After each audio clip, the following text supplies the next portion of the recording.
এক জ্বালায় আছি রে ভাই।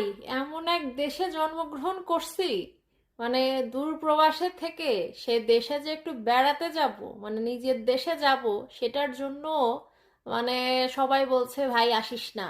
মানে মা বাবাকে বললাম যে সামনে ছুটি টুটি আছে, একটু যাই দেশে। মামা বলছে না, আসার দরকার নেই, এই সময় দেশের অবস্থা ভালো না, আসিস না।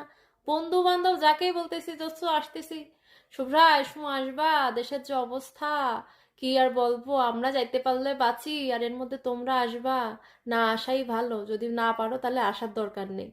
মানে কি একটা অবস্থা হয়েছে ভাই, যারাই বলতেছি তারই একই কথা। মানে দেশে থেকে তো ভাই দেশের অবস্থা আপনারা বেশি বুঝতে পারেন, আমরা তো আর অত বুঝতে পারি না যতটুকু সোশ্যাল মিডিয়া বা আপনাদের কাছ থেকে শোনা।